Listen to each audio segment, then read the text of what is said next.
Welcome to The Explainer. Today, we're diving into a really fascinating piece of commentary that's been making the rounds. It argues that there's basically a war being waged between the Washington elite and an outsider's economic plan, a prosperity agenda. Right out of the gate, the source makes this incredibly powerful claim. It says that all the attacks on Donald Trump, they're not really just about him. They're a warning shot, a message to any other populist outsider who even thinks about challenging the way things are done. Okay, let's get into what this all means. So who exactly is this establishment that the video is talking about?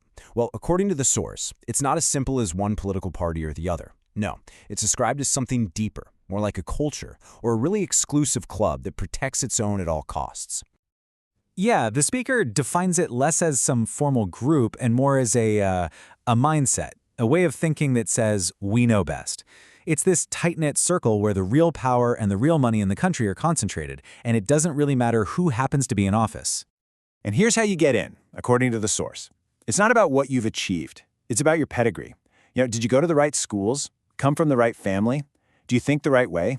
And this, the commentary argues, is exactly why this group is so dead set against any kind of real change.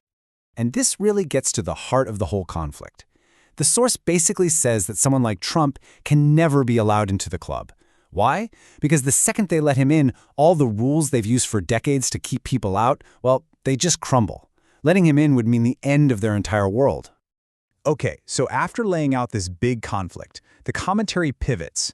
It moves from just defining the problem to actually proposing what you, the viewer, should do about it. It lays out a really clear choice on where you should focus your attention. And look at this comparison here. It's pretty stark. On one side, you have what the source calls the establishment's distractions. All the political infighting, the negative news, the polls, stuff designed to make you feel like nothing can change. But on the other side, the prosperity agenda. Simple things, right? Your personal finances, your family, your bank account. The argument is just tune out all that noise and focus on what's actually real. And then it hits you with this very direct question. It's challenging the viewer to stop being a passive spectator in all this political drama. It's asking, hey, what are you personally doing to take advantage of these economic changes that are supposedly happening? It's a call to get in the game. So here's the core advice. Reverse the algorithm. You know how your social media feed just shows you more and more negativity?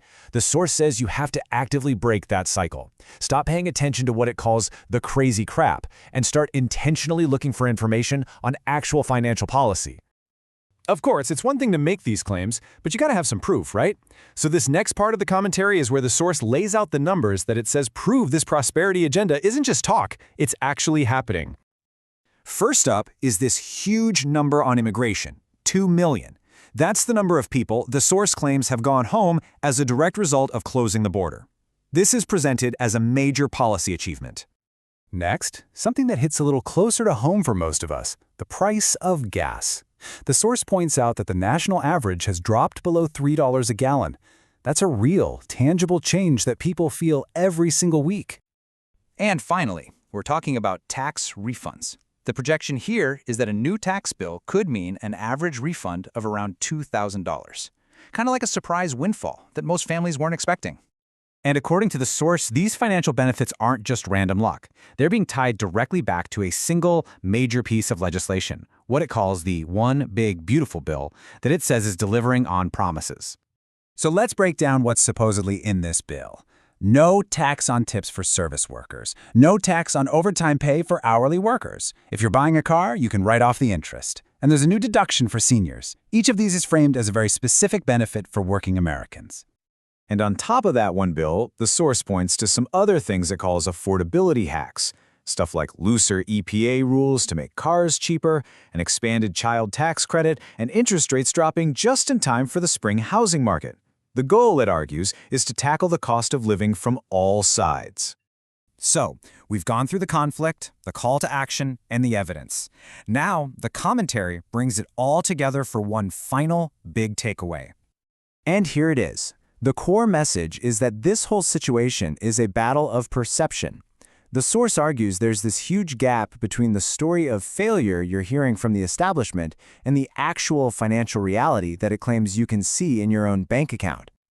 Ultimately, this whole explainer of the source material leaves you with a question. In a world with two completely different stories, the source is telling you to follow the money. So you have to ask yourself, when you measure success, What are the numbers that matter most to you? What's the data you're going to choose to follow?